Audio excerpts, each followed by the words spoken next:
Você já se perguntou o que significa a palavra aleluia?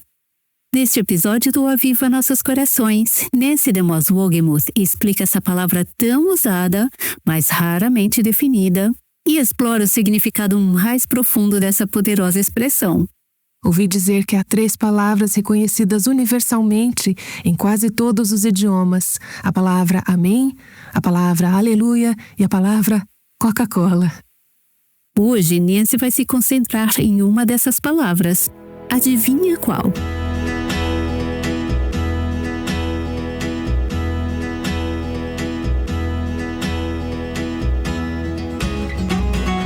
Este é o Aviva Nossos Corações com Nancy DeMoss Wolgemuth, coautora de Buscando a Deus, na voz de Renata Santos. Aleluia! Essa palavra é muito usada. Os frequentadores da igreja a usam em oração ou, às vezes, simplesmente quando estão felizes. Às vezes, as pessoas a usam para zombar dos pregadores, mas usar essa palavra é muito sério. Nancy explicará por que nessa nova série Aleluia, uma celebração de louvor. Se possível, abra sua Bíblia comigo no Salmo 113. Enquanto você procura, eu vou explicar um pouquinho sobre onde este salmo se encaixa. Acho que as Escrituras ganham um significado ainda mais especial quando sabemos qual é o contexto e temos um pouco mais de pano de fundo. O Salmo 113 é o primeiro de uma pequena coleção de 6 salmos, do 113 ao 118, conhecidos como os Salmos do Hallel. Às vezes, eles são chamados de Hallel egípcio, e já explico por quê. A palavra Hallel significa, em hebraico, louvor. Estes são salmos de louvor, embora muitos outros salmos também sejam de louvor. Mas estes salmos específicos se concentram em louvar a Deus por sua libertação da escravidão no Egito. Os filhos de Israel haviam sido escravos no Egito por 400 anos. Deus enviou seu servo Moisés para conduzi-los à liberdade da escravidão. O segundo desses salmos do Hallel, Salmo 114, começa falando exatamente disso. Quando Israel saiu do Egito e a casa de Jacó, do meio de um povo de língua estranha. Portanto, ele se refere especificamente ao êxodo do Egito. Esta coleção de salmos, os Salmos do Hallel, é uma parte importante da vida judaica na celebração anual da Páscoa. Quando a Páscoa começou? Quando foi instituída? No Êxodo, quando os filhos de Israel estavam saindo do Egito, certo? Esses salmos comemoram a libertação do povo de Deus do cativeiro do Egito. Eles também apontam, no sentido do Novo Testamento, para nós que somos cristãs do Novo Testamento, para a redenção final do povo de Deus, que não se limita apenas àqueles que saíram do Egito, mas se estende ao povo de Deus em todo o mundo, que Ele está resgatando para si. Os 2 primeiros salmos desta coleção, os Salmos 113 e 114, normalmente são cantados quando os judeus celebram a Páscoa. Eles são cantados antes da refeição pascal. Os últimos 4, Salmos 115 a 118, normalmente são cantados depois da refeição. Portanto, é provável que, quando lemos em Mateus 26, que cantaram um hino ao saírem, quando Jesus e seus discípulos deixaram o cenáculo onde ele havia celebrado a última ceia e instituído a ceia do Senhor e saíram em direção ao Getsêmani, onde Jesus seria preso e depois crucificado, é provável que esses salmos tenham sido os hinos que Jesus e seus discípulos cantaram antes de ele ir para a cruz. Isso os torna, para nós, como cristãs do Novo Testamento, muito, muito especiais, quando pensamos que Jesus conhecia e cantava esses salmos. Veremos ao longo destes salmos que ele, assim como os outros, nos dá um retrato antecipado no Antigo Testamento de Cristo e de sua obra. Os salmos do Hallel são cânticos de gratidão.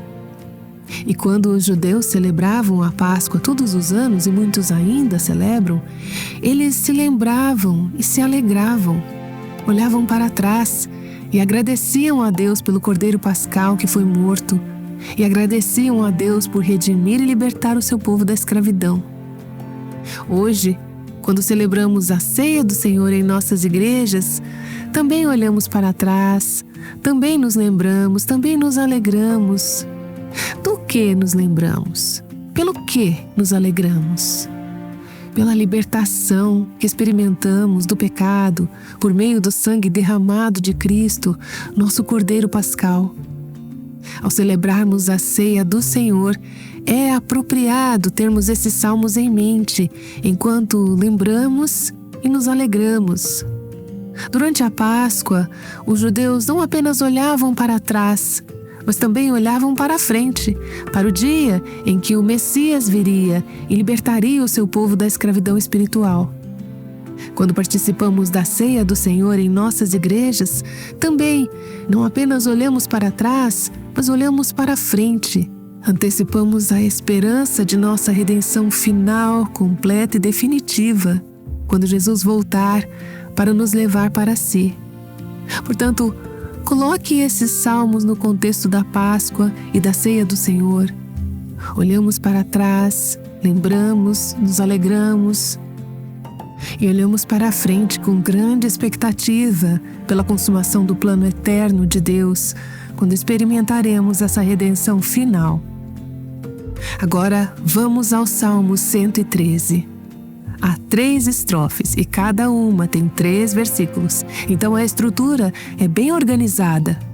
Vamos dedicar um dia a cada uma dessas 3 estrofes. Além desse primeiro dia, a primeira frase do Salmo.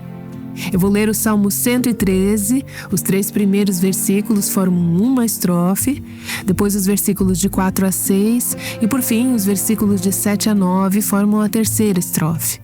E então, começaremos a examinar apenas a primeira frase. Aleluia! Louvem, ó servos do Senhor, louvem o nome do Senhor. Bendito seja o nome do Senhor agora e para sempre. Do nascimento do sol até o momento em que se põe, louvado seja o nome do Senhor. Excelso é o Senhor, acima de todas as nações, a sua glória está acima dos céus.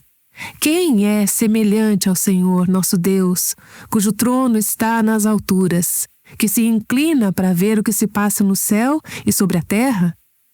Ele levanta o pobre do pó e tira o necessitado do monte de lixo, para o fazer sentar ao lado dos príncipes, sim, com os príncipes do seu povo. O Senhor faz com que a mulher estéril viva em família e seja alegre mãe de filhos. Aleluia! Este é um salmo curto, mas cheio de significado. Então, juntem-se a mim em oração, pedindo ao Senhor que fale conosco por meio da sua palavra. Senhor, nós te honramos, porque esta é a palavra do Senhor. Este é o nosso louvor a ti e sobre ti. Mas tu também nos deste esta palavra. Ela é inspirada e santa. E eu oro para que hoje tu enchas nossos corações com nova fome, nova sede, novo desejo de te ouvir, de te conhecer, de te ver, de responder a ti e de te louvar com tudo o que há em nós, por tuas grandes obras redentoras. Nós te amamos, nós te bendizemos, celebramos Cristo, nosso Cordeiro Pascal, que foi morto por nós, mas também ressuscitou, ascendeu e está assentado à direita de Deus, e que hoje intercede por nós. Aproximamo-nos com confiança do trono de Deus, em nome e por meio do sangue derramado de Jesus Cristo, para dizer: ó Deus, vem visitar-nos, encontra-nos, fala conosco, afina o nosso coração para cantar o teu louvor. Sê exaltado enquanto adoramos, ouvimos e respondemos à tua palavra. Oramos no santo nome de Jesus. Amém. O primeiro versículo, aleluia, Louvem, ó servos do Senhor, louvem o nome do Senhor. Isso pode soar um pouco repetitivo, e se você estivesse escrevendo isso em uma aula de inglês no ensino médio, talvez o professor dissesse: está redundante, você precisa ser mais conciso. Eu nunca tive um professor que dissesse que eu era concisa demais ao escrever. Normalmente diziam: você precisa cortar algumas palavras, você está usando palavras demais. Mas quando as escrituras usam esse tipo de repetição, não é por acaso, é intencional. Deus não precisa de editor. Na poesia hebraica, podemos falar disso outra hora, é importante saber que quando você vê repetição nas escrituras, especialmente na poesia hebraica, isso é significativo, é importante, há um propósito, é intencional. A ênfase neste primeiro versículo destaca os conceitos que Deus quer garantir que entendamos. Então começamos com a primeira frase: louvai ao Senhor. Alguém sabe como essa frase aparece no hebraico original em que o Antigo Testamento foi escrito? Louvai ao Senhor em hebraico seria aleluia. Você sabia? Se você consegue dizer a palavra aleluia, então você consegue falar um pouco de hebraico. Essa é a palavra aqui. Na verdade, são duas palavras hebraicas juntas. A primeira é um verbo, halel. Essa palavra significa louvar. Quando voltamos à raiz dessa palavra, seu significado é muito especial. Eis o que alguns dicionários bíblicos dizem sobre ela. Significa ser brilhante, resplandecer, ser esplêndido, exaltar, celebrar, glorificar. A palavra raiz traz a ideia de radiância, brilho, um resplendor luminoso. Pode referir-se a uma luz clara e brilhante, visível a partir de uma fonte específica, como o sol, a lua ou as estrelas que emitem luz. Eles são radiantes, são brilhantes, são esplêndidos. A partir disso, temos a palavra hebraica halel, que significa louvar, gloriar-se em Deus, colocar um holofote sobre Ele, mostrar que Ele é glorioso. Até a Wikipédia tem algo a dizer sobre essa palavra, halel, em hebraico. Ela diz que significa louvor jubiloso em forma de cântico, gloriar-se em Deus. Diz também que pode se referir a alguém que age de forma louca ou tola. E temos algumas ilustrações nas Escrituras de pessoas que, quando louvavam ao Senhor, eram consideradas meio malucas. É um Deus que elas estão louvando, um Deus que não podem ver, e ainda assim é louvado. Acho que se algumas pessoas que não conhecem a Deus entrassem em nossas igrejas e nos ouvissem falando sobre como Ele é bom, fiel e bondoso, ou ouvissem a gente batendo palmas, levantando as mãos, louvando, bendizendo, ou ainda nos ouvissem cantar e até gritar aleluia, talvez olhassem ao redor e pensassem: com quem eles estão falando? Do que eles estão falando? O que é isso? Talvez pensassem que estamos parecendo um pouco tolas, agindo de forma louca, que estamos fora de nós. Mas não estamos loucas. E, se estivermos, é uma boa loucura. Quando louvamos ao Senhor, quando celebramos a sua grandeza, a sua bondade, aleluia. Outro dicionário bíblico diz que esse verbo halel, a raiz da palavra, sugere ser sincera e profundamente grata por e satisfeita em, exaltando as qualidades superiores ou os grandes feitos do sujeito. Isso é bem amplo, mas significa que, quando focamos em Deus, que é tão grande, tão poderoso, nós focamos em suas qualidades superiores, excepcionais, extraordinárias, únicas, maravilhosas. Somos profundamente gratas por elas. Somos sinceramente gratas. Ficamos satisfeitas ao oferecer adoração e louvor, ao nos gloriarmos em Deus, ao dizer aleluia, louvado seja o Senhor. Oferecemos louvor. Vemos nesta passagem e em muitos dos salmos que o nosso louvor deve ser oferecido com uma atitude de alegria, com uma atitude de regozijo, uma atitude de deleite. É conhecer quem Deus é, crer que Deus é quem Ele diz ser. Em nossa vida, esse tipo de fé deve sempre estar entrelaçado com a alegria. Isso não significa que todas as circunstâncias da nossa vida sejam alegres. Sabemos que não é assim. Há algumas pessoas aqui hoje que estão no meio de circunstâncias profundamente dolorosas, cheias de tristeza e sofrimento. Mas no meio disso, você já não experimentou que, ao levantar os olhos, mesmo que estejam cheios de lágrimas, existe uma alegria que vem de uma fonte que você não consegue explicar, que não tem nada a ver com as suas circunstâncias? Tem tudo a ver com aquele a quem você está louvando, aquele a quem você está adorando. Fé e alegria estão entrelaçadas por causa da grandeza do nosso Deus. Eu disse que aleluia é a combinação de duas palavras hebraicas. A primeira é o verbo halel, que significa louvar. A segunda palavra é o substantivo Yah, que é uma forma abreviada de Jeová. Você verá esse Yah no final de alguns nomes compostos no Antigo Testamento. Elias significa o Deus de Jeová. Abias, o rei Abias no Antigo Testamento, significa meu pai é Jeová. Quando você vê esse Ias, que em hebraico é o Yah, no final de um nome, ele se refere a Jeová.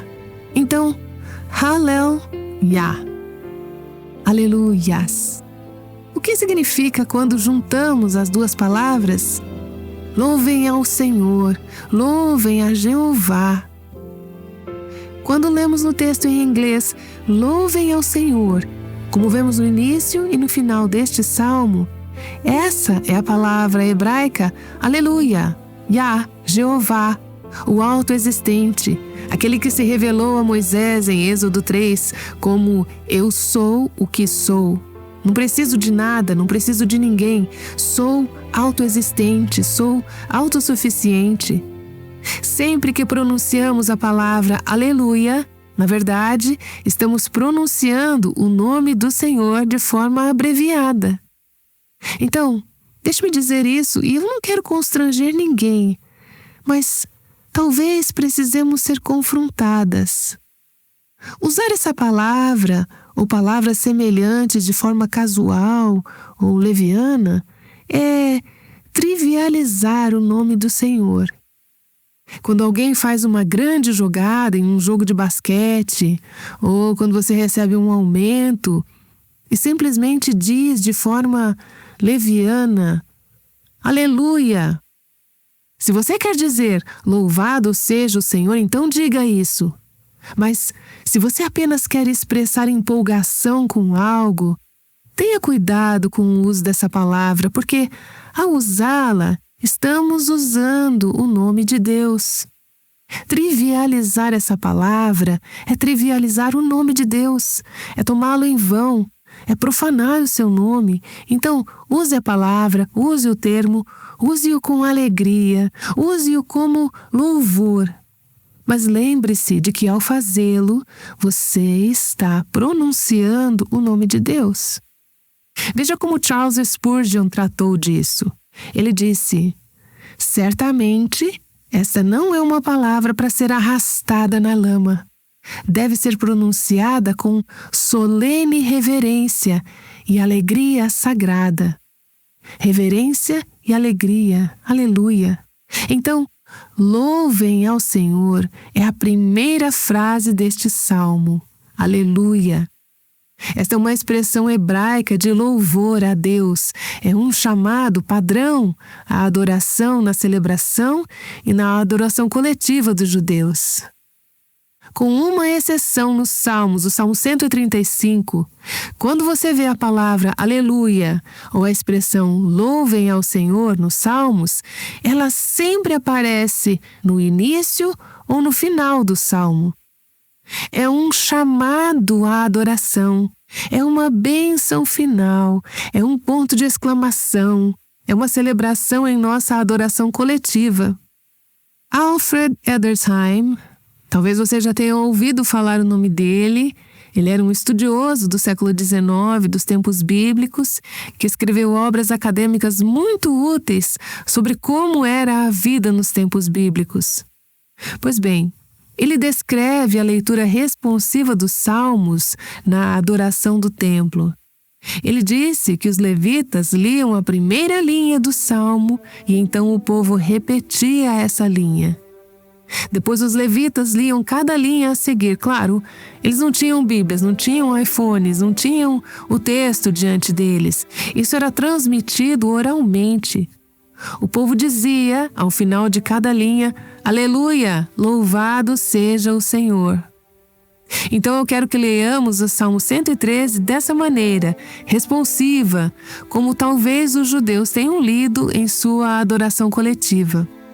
Eu vou ler o texto e vou pedir que vocês digam de todo o coração, com bastante energia, a parte que está entre parênteses. No final da primeira frase, você vai falar louvem ao Senhor, e após cada pausa, você vai falar aleluia.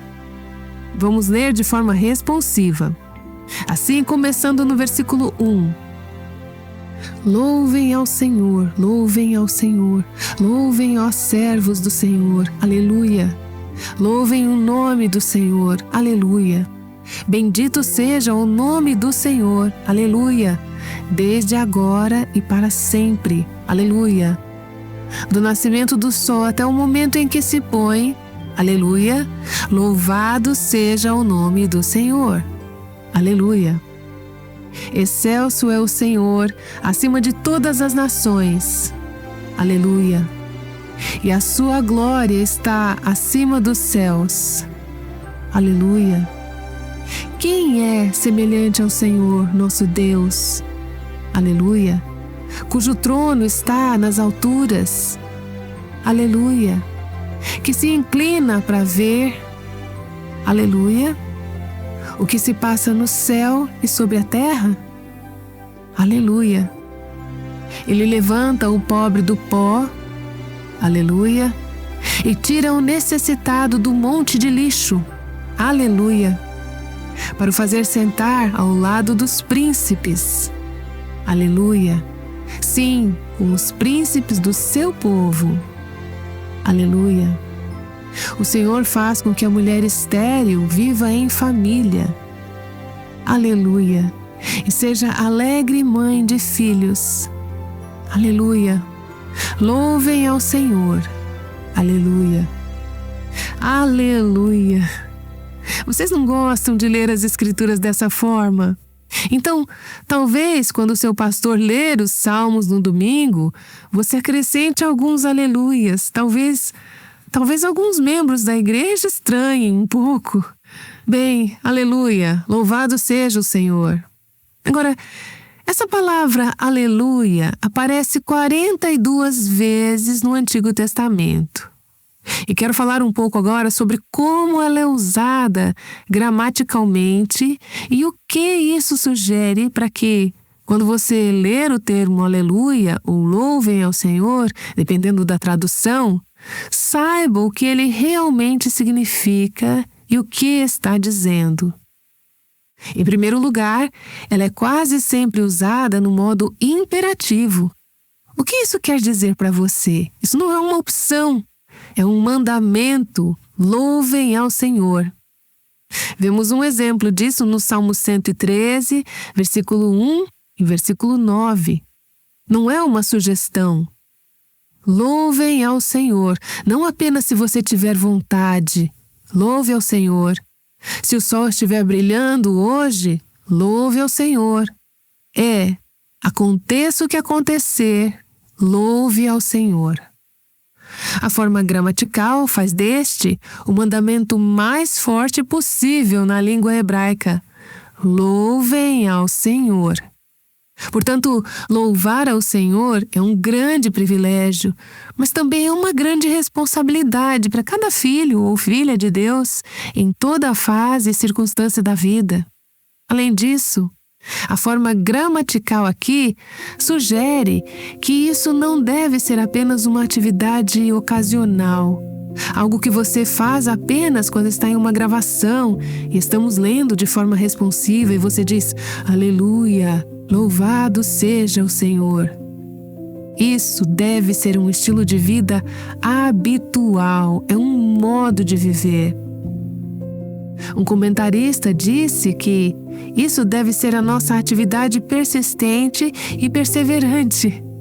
Claro, nós nos reunimos para a adoração coletiva e não fazemos isso todos os dias, o tempo todo, mas 24 horas por dia, 7 dias por semana, devemos viver um estilo de vida de louvor ao Senhor, conscientemente, voluntariamente, alegremente, com disposição e boa vontade. Aleluia! Louvado seja o Senhor. Também é interessante que o verbo usado nesta frase, halel, o verbo louvar, não está na forma singular, está na forma plural, o que sugere que o louvor não é essencialmente ou principalmente um canto solo. Não é para espectadores.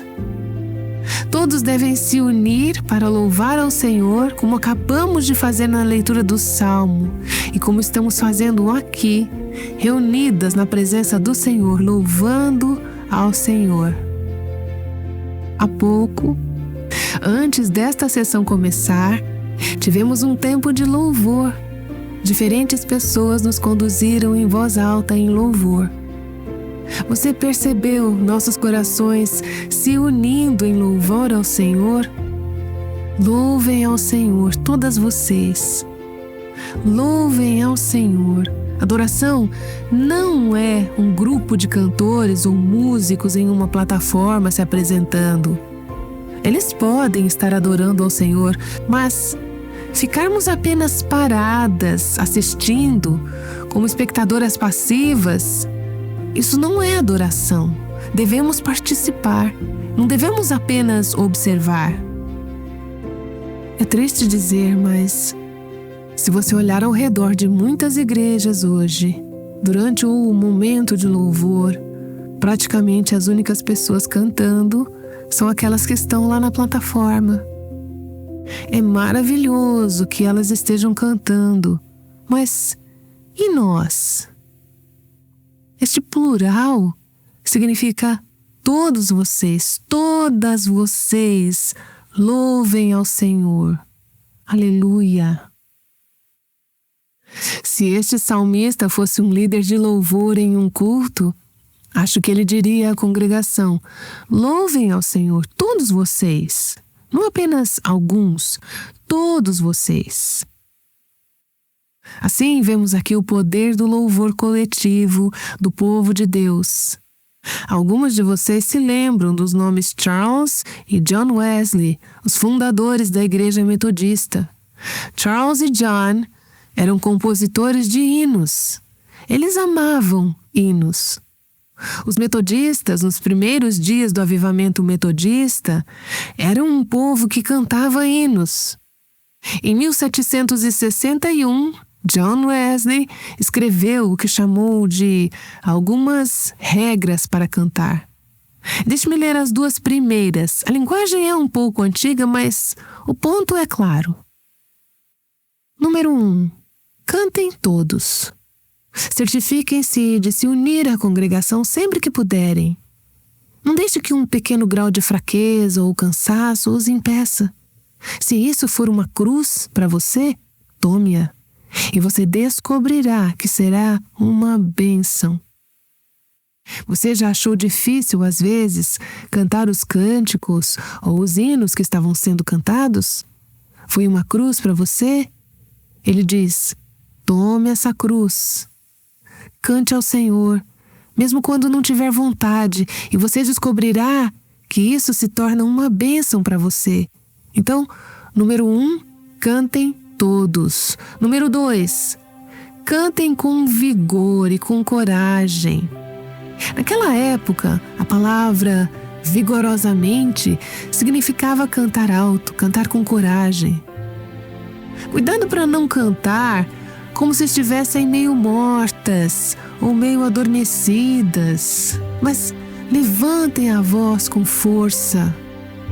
Não tenham mais medo da sua voz, nem vergonha de que ela seja ouvida do que quando vocês cantavam as canções de Satanás. Ele estava dizendo: quando vocês seguiam a Satanás e estavam nos bares, nos jogos, onde fosse, vocês cantavam alto. Mas então, quando chegaram à igreja, a voz baixa, e vocês cantam timidamente? Não! Cantem com coragem, cantem com vigor. Há pessoas como eu, cuja voz não foi feita para ser amplificada ao cantar. Sou meio que o pesadelo de qualquer técnico de som, porque às vezes, em conferências, começo a cantar e tudo que eles ouvem nos fones é a minha voz. E eu acho que talvez eles queiram desligar o microfone. Eu não tenho voz para cantar. Minha mãe foi quem recebeu isso na família. Mas ainda assim, devemos cantar. Quanto mais velha fico, mais a minha voz falha. E certamente não é algo que tocariam em uma rádio cristã, a menos que eu cante durante esta série. Então, talvez não tenham escolha. Mas todos devem cantar em voz alta, cantar ao Senhor. Aleluia! É uma palavra usada principalmente no Antigo Testamento, mas 4 vezes no Novo Testamento encontramos a palavra aleluia. É uma transliteração do hebraico. Aleluia, louvado seja o Senhor. Todos esses 4 aleluias no Novo Testamento estão, você sabe onde? Em Apocalipse 19, um dos últimos capítulos da Bíblia. Este é o capítulo em que vemos a consumação da história humana. Vemos a queda da grande Babilônia, representando o reino dos homens. Vemos o Rei dos Reis retornando à terra para reinar para todo sempre. E essa grande obra do nosso Deus celestial, santo e majestoso, leva os cristãos e os anjos do céu a levantarem as suas vozes em um grande coro de aleluia, em Apocalipse 19. Quando pensamos em cantar aleluia, em dizer louvado seja o Senhor, nem sempre pensamos em usá-lo da maneira como aparece pela primeira vez em Apocalipse 19, quando anjos e santos louvam a Deus por seus justos juízos. Deixe-me ler Apocalipse 19:1. Depois destas coisas, ouvi no céu o que parecia ser a voz forte. E no grego, essa grande voz é a palavra da qual vem megafone. Era como um megafone. Esses anjos, esses cidadãos, essa grande multidão nos céus clamando. E o que eles clamam? Aleluia! Quero ouvir um pouco mais alto, aleluia! Como se você estivesse um megafone. Eu amo isso. Aleluia! A salvação e a glória e o poder são do nosso Deus, porque verdadeiros e justos são os seus juízos, pois julgou a grande prostituta que corrompia a terra com a sua prostituição, e das mãos dela vingou o sangue dos seus servos. E disseram pela segunda vez, aleluia, e a sua fumaça sobe para todo sempre. Este é o juízo de Deus sobre a grande Babilônia, sobre toda a maldade, sobre todos os reinos dos homens. Os 24 anciãos e os 4 seres viventes se prostraram e adoraram a Deus, que está sentado no trono, dizendo: Amém, Aleluia.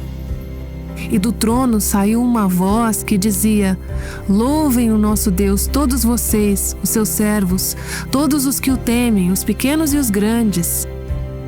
Então ouvi o que parecia ser a voz de uma grande multidão, e naquele dia, essa multidão incluirá a nós. Estaremos lá, faremos parte dessa multidão. Uma voz como de muitas águas e como de fortes trovões, dizendo o quê? Aleluia! Pois reina o Senhor nosso Deus, o Todo-Poderoso. Alegremo-nos, exultemos e demos-lhe a glória, porque chegou a hora das bodas do Cordeiro e a noiva dele já se preparou. Diga comigo, aleluia! Mais uma vez, aleluia, mais alto, aleluia! Pois o Senhor, Deus Todo-Poderoso, reina. Louvado seja o Senhor. Nancy DeMoss Wolgemuth nos conduziu em um estudo do Salmo 113. Esta série é chamada Aleluia, uma celebração de louvor. Podemos continuar oferecendo esse ensino até você, graças a pessoas que valorizam estar todos os dias na Palavra de Deus. São ouvintes que caminham conosco, acompanhando o Aviva Nossos Corações e sustentando este ministério com oração e contribuições voluntárias. Muito obrigada! Se você desejar, pode nos apoiar também, orando por nós ou com uma doação de qualquer valor. Para saber mais, acesse o nosso site www.avivanossoscorações.com e clique em doar. Agora pense nisso. Você não pode adorar e reclamar ao mesmo tempo. Pense a respeito e junte-se a nós amanhã quando falarmos mais sobre este assunto. Aguardamos você aqui no Aviva Nossos Corações. O Aviva Nossos Corações é um ministério em língua portuguesa do Revive Our Hearts com Nancy DeMoss Wolgemuth, sustentado por seus ouvintes e dedicado a chamar as mulheres à liberdade, plenitude e abundância em Cristo.